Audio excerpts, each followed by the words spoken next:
Só comentando brevemente, gente, essa imagem aqui, ó.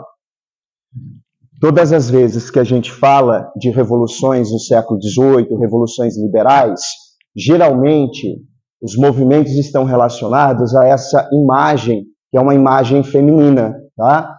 Essa imagem lá na França, ela é uma imagem idealizada, ela recebe um nome que é Marianne, e que é o símbolo de oposição à figura masculina.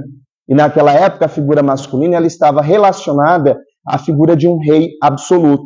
Então a mulher ela era uma espécie de antagônica, ela era uma espécie de oposição ao absolutismo. Tá? Então essa figura ela sempre estará relacionada à ideia de liberdade. Tá? E frequentemente estará segurando a bandeira tricolor francesa, trazendo consigo ali, portanto, o lema liberdade, igualdade e fraternidade, tá? Que são lemas que vão influenciar bastante nos movimentos que vão acontecer no continente americano.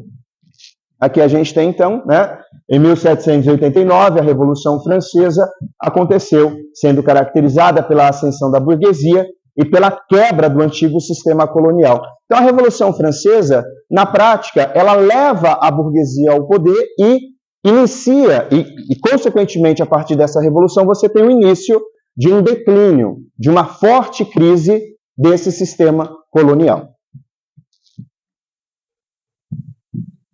Durante esse período, tá, sobretudo na segunda metade do século XVIII, a sociedade brasileira ela estava dividida em 3 setores sociais específicos.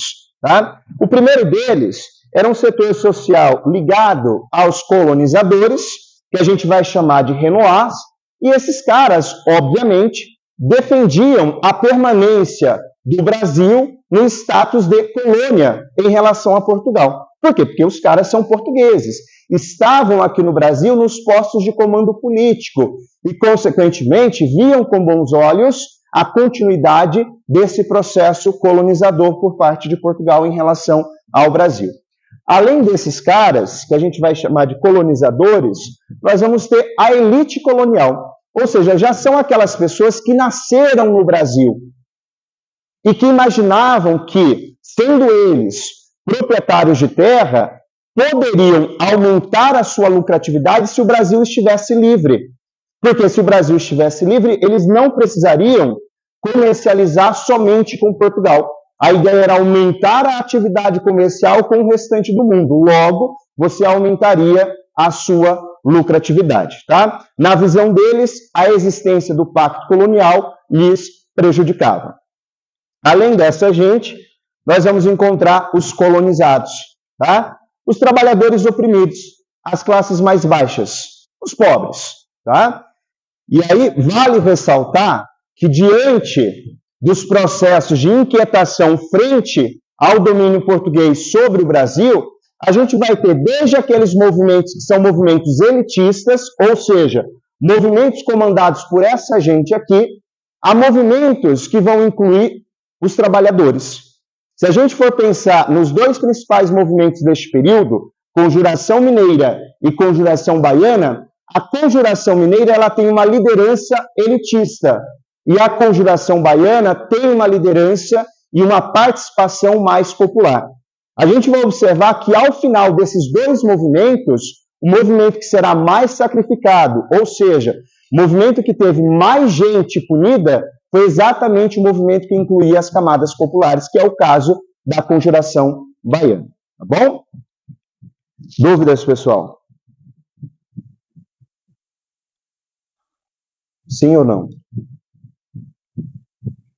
Então, existia uma divergência de interesses entre os Renoirs, ou seja, entre os colonizadores, a elite colonial brasileira, por exemplo, os grandes proprietários de terra, e também os trabalhadores.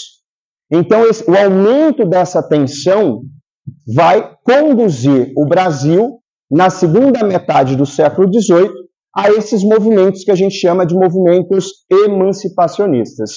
Emancipar-se, tornar-se independente.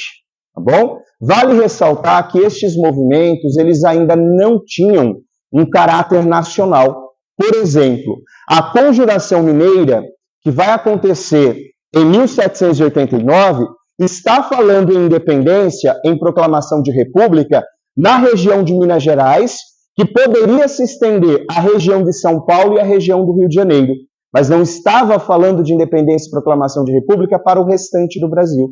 Tá? Por quê? Porque ainda não havia essa ideia de uma nação. As regiões que compunham o Brasil eram regiões completamente diferentes. Você não se enxergava ainda como brasileiro. Tudo bem? Essa ideia de construção de uma nação no Brasil só vai rolar no segundo reinado, no século XIX. Então, aqui a gente tem o primeiro movimento, que é o movimento da Inconfidência Mineira ou Conjuração Mineira. Tá? Essa Inconfidência Mineira, ela vai acontecer numa região chamada Ouro Preto, a antiga cidade de Vila Rica. Vai acontecer em 1789 e ela acontece dentro de uma conjuntura que é a conjuntura de crise do sistema, ou melhor, crise do ciclo da mineração. Então, não sei se vocês se recordam, o ciclo da mineração ele teve início em 1693, finalzinho do século XVII. O ápice desse ciclo, ou seja, o auge desse ciclo da mineração foi quando? O século XVIII. Mas que momento do século XVIII? Até a primeira metade, ou seja, até mais ou menos 1750. A partir deste momento vai haver o quê? Um declínio da atividade mineradora. Só que, embora houvesse um declínio da atividade mineradora, Portugal continuava cobrando os impostos que eram cobrados nessa região de Minas Gerais. Além disso, você vai observar que Portugal vai aumentar a cobrança de impostos. Nós vimos recentemente que o Marquês de Pombal ele aumentou a cobrança de um imposto chamado finta, que até então você cobrava cerca de 35 arrobas, com o Marquês de Pombal você passou a cobrar 100 arrobas, ou seja, 1.500 quilos de ouro. O que vai se observar? Num processo de declínio do ciclo da mineração, você não vai conseguir saldar essa dívida diante do Estado português. E qual foi o remédio encontrado por Portugal para cobrar essas dívidas? A criação do que a gente chama de derrama. Lembram que era isso? A gente falou recentemente.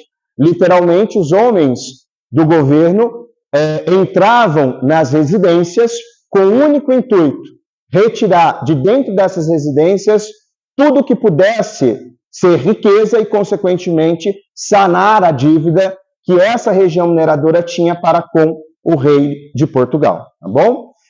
Então, endividamento de parte da população, fechamento das fábricas de tecidos. Dentro dessa conjuntura de crise econômica, então, você tem uma população endividada e uma população desempregada. Olha só, fechamento das fábricas de tecidos. Por que o fechamento das fábricas de tecidos? Porque em 1785, que nós já vimos, lá em Portugal havia uma rainha, a Dona Maria I, e a Dona Maria I, no ano de 1785, ela criou um alvará, um documento que proibia a existência de manufaturas aqui na colônia. Então, se você fecha as manufaturas, obviamente você fecha postos de trabalho. E a população, ela estará endividada e passando necessidades. Tá bom?